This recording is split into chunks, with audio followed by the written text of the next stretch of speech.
सत्य के साथ। ये समाचार है और हर दिन सुबह सुबह का पिछले 1 महीने से यही समाचार है, जिसमें कि ये सुनने में आ रहा है कि हर दिन अमुक जगह पर हत्या हो गई, अमुक जगह पर दुर्भाग्यपूर्ण इस तरह की घटनाएं घट गई। प्रदेश में कानून और व्यवस्था की स्थिति को संभालने के लिए ये जवाबदारी पुलिस की होती है और ये पुलिस का काम है कि पुलिस प्रदेश में कानून और व्यवस्था की स्थिति को कंट्रोल में रखे। लेकिन चूंकि मुख्यमंत्री के इशारे पर और इस प्रदेश के सरकार के सत्ता में बैठे हुए मंत्रीगणों के इशारे पर तमाम पुलिस के वरिष्ठ अधिकारी उनके निजी अपेक्षाओं की पूर्ति करते हैं, उनकी निजी अपेक्षाओं के अनुरूप उनका आचरण है, उनका कार्य है और इसलिए आम जनता की सुरक्षा का जो दायित्व है उससे वो लोग अपने को निवृत्त समझ रहे हैं और इसी का परिणाम है कि आम लोगों की जान आफत में है और सिर्फ पूरा का पूरा पुलिस विभाग मुख्यमंत्री के और मंत्रीगणों के जो उनकी अपेक्षाएं हैं उन अपेक्षाओं को पूरा करने में लगा हुआ है। उधम सिंह नगर का प्रकरण अभी बहुत दिन नहीं हुए जिसमें कि मृतक ने डिक्लेरेशन दिया कि मुझे पुलिस के विभाग के लोगों ने इतना परेशान किया, नीचे से ऊपर तक सबने परेशान किया और उधम सिंह नगर के एसएसपी का नाम लेकर उन्होंने कहा कि मेरी मृत्यु के बाद मेरे शरीर के अंग बेचकर जो पैसा बने उस पैसे को एसएसपी को दे दिया जाए, पुलिस विभाग के लोगों को बांट दिया जाए, इनको पैसे की बहुत ज़्यादा भूख हुई है। और इसके बावजूद प्रदेश के मुख्यमंत्री पुष्कर सिंह धामी जी ने बहुत आराम से उस बात को पचा दिया, हजम कर दिया और हजम करने के बाद उस एसएसपी के बाल बराबर भी फर्क नहीं पड़ा, उसको उसी जगह पर रहने को कहा गया जो कि वहां से बैठकर जांच को प्रभावित करते हैं। लेकिन अफसोस है कि सरकार को और धामी जी को कुछ फर्क पड़ता ही नहीं है।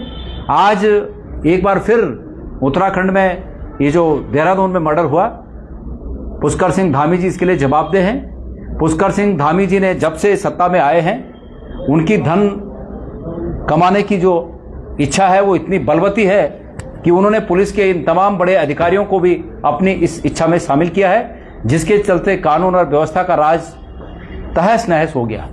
कानून और व्यवस्था बिल्कुल पूरी तरह से भंग हो गई और पूरे देश के जितने आपराधिक तत्व हैं वो इनसे संपर्क करके इस प्रदेश में अपना आपराधिक जाल बिछाने में लगे हुए हैं। मैंने सुना कि ये जो वर्तमान आज की घटना है, जो अपराध करके गए वो तो अपराधी हैं ही, लेकिन जिनके खिलाफ ये अपराध किया गया, जो मृतक हैं, मैंने सुना कि अन्य प्रदेशों में उनके खिलाफ भी कई ऐसे मामले हैं। और दूसरी बात है कि ये जांच का विषय है कि इस सरकार ने कैसे उनको इतने दिन तक यहाँ व्यापार करने की परमिशन दी गई और वो भी धामी जी के मनपसंद विभाग खनन विभाग के अंतर्गत उनको जो है क्रेशर का काम कैसे वो कर रहे हैं इतने दिनों से, इस पर धामी जी को जवाब देना चाहिए।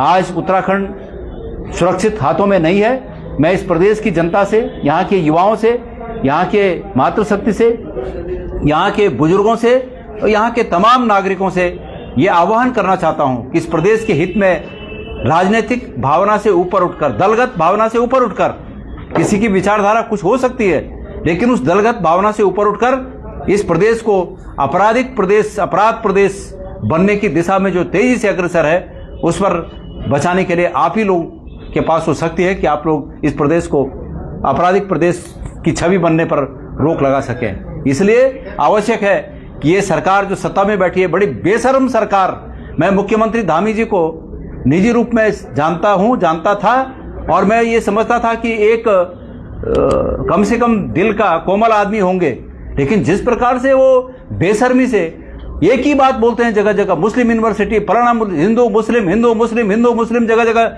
चिल्लाते फिरते हैं। मैं तो समझता हूं कि पूरे भारतवर्ष के मुख्यमंत्रियों में ऐसा व्यक्ति मैंने कोई दूसरा देखा नहीं जिन्होंने इसके सिवाय कुछ सीखा नहीं। क्या हाल है प्रदेश के? युवा बेरोजगार है, बाहर के अपराधियों को ला के आप लोग यहाँ व्यापार करा रहे हैं। प्रदेश की कानून व्यवस्था छिन्न भिन्न हो गई है, लोग मर रहे हैं और मरते हुए बोल रहे हैं कि इनको पैसे की जरूरत हो गई है। अंकिता भंडारी हत्याकांड में अभी तक जो है जांच को भटकाने के कितने नाच, कितने भांगड़ा नृत्य कर दिए मुख्यमंत्री ने।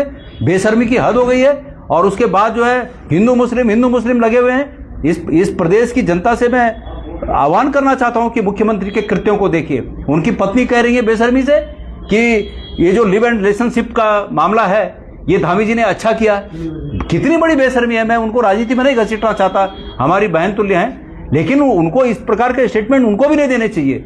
और आज उस लिव एंड रिलेशनशिप का क्या हो गया आप जानते हैं क्या हुआ? हल्द्वानी में 2 हत्याएं हुई कल, वो लिव एंड रिलेशनशिप का परिणाम है। इसी हफ्ते में इस राजधानी में एक कम उम्र की बच्ची की डिलीवरी हुई और उसको बचाया नहीं जा सका, उस बेटी को बचाया नहीं जा सका, वो भी लिव एंड रिलेशनशिप में रहती थी। उनको ये हो गया सबको कि मुख्यमंत्री धामी ने हमें छूट दे दी है। तो इस प्रकार के इस प्रदेश को आबो हवा को दूषित करने के लिए, हमारी संस्कृति को तहस नहस करने के लिए ये सरकार जवाबदेह है। ये भारतीय जनता पार्टी की सरकार, इनके मंत्री और इनके मुख्यमंत्री जवाबदेह हैं और इन्होंने प्रदेश को गर्त में डुबाने का जो ये बीड़ा उठा रखा है, प्रदेश की जनता ही है कि इस बात से इस प्रदेश को बचा सकती है। अजय जी, लेकिन पुष्कर सिंह धामी की धर्मपत्नी ने उन्होंने कहा कि मुख्यमंत्री ने 1 दिन की भी छुट्टी नहीं ली है। अगर उन्होंने 1 दिन की छुट्टी नहीं ली है, इस तरीके से प्रदेश में क्राइम लगातार बढ़ रहे हैं, अगर वो 1 दिन की छुट्टी लेंगे तब क्या प्रदेश और शहर का? मेरी बात सुनिए, देखिए ये मेरी बात सुनिए, राजनीतिक जो लोग होते हैं, राजनीतिक लोगों के पास ये दिक्कत होती है कि वो अपने परिवार को समय नहीं दे सकते। हो सकता है कि उन्होंने अपनी उस पीड़ा को सार्वजनिक रूप से कह दिया, मैं इसके लिए उनको क्रिटिसाइज नहीं करना चाहता। ऐसा नहीं होता है कि बिल्कुल छुट्टी नहीं होती है। शाम सुबह तो आदमी घर पे ही जाता है, दिन भर इधर उधर रहता है, कभी कभी शाम सुबह भी दिल्ली इधर उधर जाना पड़ता है। पर ठीक है, उनको ये देखना चाहिए कि पुष्कर सिंह धामी जी खुद एक सैनिक परिवार से हैं और सेना में रहते हुए युवा अवस्था में जब व्यक्ति सेना में होता है तो सालों तक बॉर्डर पे होते हैं, तो वो भी तो देश के लिए कुर्बानी दे रहे हैं। तो इसलिए ये कहना कि वो ठीक है, मैं उस पर नहीं कहना चाहता। फिर भी राजनीतिक लोगों के पास और उनके घरों में ये बातें होती हैं कि भाई उनके लिए समय कम मिलता है। मैं चाहता हूं कि उत्तराखंड की जनता 2027 के बाद धामी जी को छुट्टी का मौका दे ताकि वो पूरे समय अपने घर परिवार पर ध्यान दे सकें। मुख्यमंत्री भी तो ये कह रहे हैं कि अपराधियों के खिलाफ कड़ी कार्रवाई लगातार की जा रही है। मेरी ओर से भाई कहाँ की जा रही है, मैं आपको पूछना चाह रहा हूं और मुख्यमंत्री को पूछना चाह रहा हूं। मुख्यमंत्री ये बताए कि एसएसपी जो 3 जिलों के एसएसपी हैं उन पर कई बार आक्षेप खड़े हुए हैं। क्या किया मुख्यमंत्री ने? मुख्यमंत्री ने उन्हें बचाने का काम किया। वो मुख्यमंत्री की बी टीम के रूप में काम कर रहे हैं।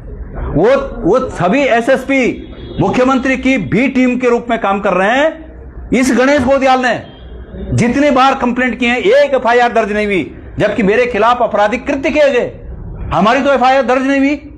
और बस लगे हैं मुख्यमंत्री जी को महिमा मंडित करने में, लगे हैं मुख्यमंत्री जी के इन काले कारनामों पर उन्हें संरक्षण देने में। मैं पूछना चाहता हूं मुख्यमंत्री जी कि जिसको आप मुस्लिम, हिंदू मुस्लिम और मुस्लिम यूनिवर्सिटी की बात करें बेशर्मी से सहसपुर में जाके, मुख्यमंत्री जी वो आपके समय में वो जमीन बिकी है और उसमें लाभार्थी पुष्कर सिंह धामी है, वो है लाभार्थी। खुद करो काले काम और काला कपड़ा पहना दो दूसरी पार्टी को, ये चलेगा? हम ईंट से ईंट बजा देंगे, ईंट से ईंट बजा देंगे इनकी। वो लाए आप लोगों के सामने, मीडिया के सामने आए, हमारे प्रश्नों का जवाब दें। चोरी से जाते हैं, रोज एक ही बात अलापते हैं, डेमोग्राफी चेंज हो गई। मैं तो समझ रहा हूं इस प्रदेश में अगर कोई भी सचेत व्यक्ति हो तो कोर्ट जाना चाहिए इस मुख्यमंत्री के खिलाफ। कि इस मुख्यमंत्री को क्या एक ही काम आता है कि सिर्फ और सिर्फ समाज में नफरत फैलाएं, समाज में नफरत फैलाएं। अरे भाई, इस देश को सांप्रदायिकता के चुंगल से छुड़ाकर एक शुद्ध और साफ और स्वच्छ और स्वच्छंद वातावरण बनाने के लिए इतने साल लगे। आज फिर उन्हीं जगहों पर इस देश को लाया जा रहा है, उन्हीं जगह पर इस प्रदेश को लाया जा रहा है। हमारे प्रदेश की दिक्कतें बेरोजगारी है, महंगाई है। 1 तोला सोना लोग अपनी बेटियों के शादी में 1 तोले सोने का जेवर नहीं बना पा रहे हैं। मुख्यमंत्री को चिंता है, फजूल की बातें करते हैं। इस प्रदेश में इतने बड़े गड्ढे कर दिए, उनको और गहरे गड्ढे करने में लगे हुए मुख्यमंत्री। जन जन की सरकार, जन जन के द्वार से दावा किया जा रहा है। बकवास। जन जन की सरकार, जन जन की सरकार क्या? जन जन की सरकार। अधिकारियों की लगाओ ड्यूटी और आज ये कागज लाओ, कल वो कागज लाओ, परसों ये कागज लाओ। लोगों को परेशान कर रखा है कागजों में। आज वो सेंटर, वो क्या सूचना सेंटर जाओ, आज ये कागज निकालो, कल वो कागज निकालो। इस प्रदेश में 20 लाख 18-20 लाख मतदाता प्री एसआईआर में 20 लाख मतदाता मिस हैं। ये कागज लाओ, वो कागज लाओ। लोगों को घुमा रखा है कागजों में। अपना जो है जमीनों को बेचने का या खनन को बेचने का 10 साल के लिए। अभी किसी सरकार में सुना आपने? पिछले 1 साल पहले इसी सरकार ने, 1 या 1.5 साल पहले इसी सरकार ने, धामी जी की सरकार ने क्रैशरों को 10 साल के लिए साहब आगे एनओसी दे दी कि 10 साल तक चलते। ये होता है?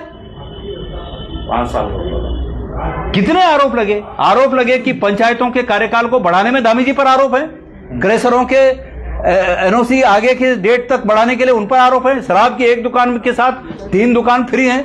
क्या है ये सब? मजाक बना दिया इस प्रदेश को और अपराधियों का अड्डा बना दिया इस प्रदेश को। अजय जी, जहां एक और अपराध की आवाज चल रही है, वहीं सरकार जो है अधिकारियों के तबादले करने में जुटी है। रुद्रप्रयाग का जो, देखिए मेरी बात सुनिए, तबादले सरकार का अधिकार है और कानून व्यवस्था बनाए रखने के लिए तबादले हों, हमें उसमें कोई आपत्ति नहीं है। हमारा कोई सगा नहीं है, हमारा कोई रिश्तेदार नहीं है, हमारा कोई मित्र नहीं है। जो प्रदेश की सेवा कर रहा है, जिसको प्रदेश की सेवाओं में स्थान मिला है, चयन हुआ है, नौकरी कर रहे हैं, वो तमाम लोक सेवक हैं और उन लोक सेवकों को ट्रांसफर का सामना करना पड़ता है। पर सवाल यह है कि ये जो रिजल्ट सामने आ रहे हैं, ये रिजल्ट बिल्कुल उत्तराखंड के लोगों के हित में नहीं है और सरकार को इसको जल्द से जल्द ठीक करना होगा। कितनी बेशर्मी है, परसों एक मर्डर हुआ और पूरा मंत्रिमंडल पिक्चर देख रहा है साहब। क्या है ये? अरे भाई, उस दिन तो ये दिखना चाहिए था कि पूरे मंत्रिमंडल ने 6 घंटे बैठक की, पुलिस के अधिकारियों को खड़ा रखा ताकि अधिकारी डरते। अब जब अधिकारी सुन रहे हैं कि भाई मर्डर हुआ और मुख्यमंत्री और मंत्रिमंडल पिक्चर हॉल में पिक्चर देखने में व्यस्त है, आज दूसरा मर्डर कर दिया, तो ये हाल है। मतलब ये इनके पास गंभीरता नाम की चीज नहीं है और इनको ये लगता है, मैं उत्तराखंड के तमाम भाइयों को बहनों को कहना चाहता हूं, ये इसलिए ऐसा कर रहे हैं कि इनको ये विश्वास है कि जिस प्रकार से इन्होंने 2022 में हिंदू मुस्लिम के द्वेष को फैलाकर चुनाव जीतने की मंशा इनकी सफल हुई, बस इनके मन में यह है कि अभी भी हम इस द्वेष को फैलाएंगे और फिर हम चुनाव जीतेंगे। यही इनकी मंशा है। इनके आपके जो दुख और तकलीफ हैं, उन दुख और तकलीफों को हल करना इनका मकसद नहीं है। इनका मकसद ये जो धार्मिक द्वेष और जातिवादी द्वेष बनाकर एक जाल बनाकर आप लोगों को फंसाना इनका मकसद है और उनके वो फंसने के बाद सब भावनाओं में आकर जो वोट देते हैं वही इनका मकसद है और उसी ओर ये बढ़ते जा रहे हैं। कल मुख्यमंत्री ने भी सहसपुर में इस बात को उठाया, मुस्लिम यूनिवर्सिटी का ही, मुस्लिम यूनिवर्सिटी को लेकर के मैं वही तो कह रहा हूँ भाई, कितनी बड़ी बेशर्मी है। ये मंशा आपकी थी कि डेमोग्राफिक चेंज करने की मंशा कांग्रेस की थी, मुस्लिम यूनिवर्सिटी बनाकर उन्होंने मंच किसने बनाई, वो प्रमाणित करें। मेरी जानकारी है, मैं मीडिया के सामने इस बात को शेयर कर रहा हूं कि 2004 में एक संस्था ने अप्लाई किया कि हमें एक शैक्षणिक संस्थान खोलने के लिए परमिशन। आज जब ये बात पता चली कि वो आईएमए के नजदीक है, तो उसी सरकार ने 2006 में उस आदेश को निरस्त कर दिया कि आप नहीं यहां पर ये काम नहीं कर सकते। उसी सरकार ने, नारायण दत्त तिवारी जी की सरकार ने उस आदेश को निरस्त कर दिया, मतलब उस परमिशन को खारिज कर दिया। अब उसके बाद 2022 में वो संस्था सरकार के पास जाती है और कहती है कि ये जमीन बेचने का मुझे परमिशन दिया जाए। कौन था मुख्यमंत्री 2022 में? किसकी थी सरकार? और क्यों वो जमीन अगर बिकी तो उसमें बेनिफिशियरी कौन है? मैं जवाब देता हूं, सरकार पुष्कर सिंह धामी जी की थी, सरकार बीजेपी की थी और बेनिफिशियरी पुष्कर सिंह धामी है, जिनके कार्यकाल में ये जमीन बिकी और उस जमीन को बिकने के बाद जो बेनिफिशियरी है वो पुष्कर सिंह धामी है। क्यों बेचने दी जमीन? आज जो बेचारे जमीन खरीदे हुए हैं, नियम से खरीदे, कानून से खरीदे, इनकी सरकार ने रजिस्ट्री की, वो परेशान। और ये अपना फायदा लेके और वो काले कपड़े दूसरी पार्टी को पहना दो। क्या बात है ये? बेशर्म। मैं ये कह रहा हूं कि इनकी ईंट से ईंट बजा देंगे हम, ये झूठे लोगों की ईंट से ईंट बजा देंगे, इस प्रदेश के माहौल को खराब नहीं होने देंगे। सत्य के साथ